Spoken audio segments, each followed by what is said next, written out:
ચૈત્ર નવરાત્રિના પવિત્ર પર્વ નિમિત્તે વડોદરાના કારેલીબાગ સ્થિત સુપ્રસિદ્ધ અને પૌરાણિક બહુચરાજી મંદિર ખાતે વિશેષ આયોજન કરવામાં આવ્યું છે. મંદિરના પૂજારી બિરેન રમેશચંદ્રએ ભક્તોને આવતીકાલથી શરૂ થતા ચૈત્ર માસ અને નવરાત્રિના મહત્વ વિશે વિગતો આપી હતી. હિન્દુ ધર્મમાં વર્ષની 4 નવરાત્રિઓ પૈકી ચૈત્રી અને અશ્વિન નવરાત્રિનું ધાર્મિક દૃષ્ટિકોણથી વિશેષ મહત્વ છે. આ 9 દિવસો દરમિયાન શ્રદ્ધાળુઓ મા બાળા બહુચરના જાપ તપ અને વિવિધ અનુષ્ઠાન કરી માતાજીની આરાધના કરે છે. ભક્તોની સુવિધા માટે મંદિરના સમયમાં પણ ફેરફાર કરાયો છે. નવરાત્રિ દરમિયાન મંદિર સવારે 7 થી બપોરે 1 વાગ્યા સુધી અને સાંજે 4 થી રાત્રે 9 વાગ્યા સુધી દર્શન માટે ખુલ્લું રહેશે. પૂજારીએ તમામ માઈ ભક્તોને વિનંતી કરી છે કે તેઓ માતાજીને આખું શ્રીફળ અને ચુંદડી અર્પણ કરી ધન્યતા અનુભવે.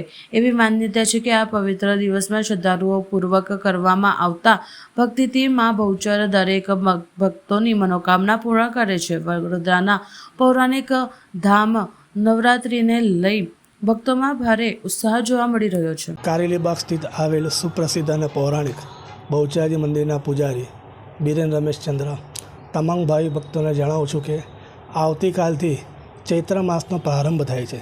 ચૈત્ર માસના પ્રથમ 9 દિવસ એ ચૈત્રી નવરાત્રિ તરીકે ઉજવવામાં આવે છે. વર્ષની અંદર મુખ્યત્વે 4 નવરાત્રિ બતાવી છે, જેમાં ચૈત્રી નવરાત્રિ અને અશ્વિની નવરાત્રિનું મહત્ત્વ ખૂબ જ રહ્યું છે. ધાર્મિક દૃષ્ટિકોણથી જોવા જઈએ તો ચૈત્રી નવરાત્રિનું ખૂબ જ મહત્ત્વ રહેલું છે. જે આવતીકાલથી ચૈત્રી નવરાત્રિનો પ્રારંભ થશે તો માતાજીના ભક્તો આ નવરાત્રિના 9 દિવસ માતાજીના જપ તપ અનુષ્ઠાન વગેરે કરે છે અને મા બાળા બહુચર દરેકની મનોકામના પૂર્ણ કરે છે. આવતીકાલે ચૈત્રી નવરાત્રિનો પ્રારંભ હોવાથી ચૈત્રી નવરાત્રિના 9 દિવસ મંદિર સવારે 7 કલાકે ખુલશે, બપોરે 1 વાગે બંધ થશે તથા સાંજે 4 કલાકે ખુલી રાતના 9 કલાકે મંદિર બંધ થશે. તો દરેક ભાવિક ભક્તોને મારી વિનંતી કે આ માતાજીના 9 દિવસ જે છે જપ તપ અનુષ્ઠાન કરવા માટેના, તો માતાજીને આવે એક આખું શ્રીફળ અને એક ચુંદડી મા બાળા બહુચરને અર્પણ કરે. મા બાળા બહુચર દરેકની મનોકામના પૂર્ણ કરે. એ જ જય માતાજી.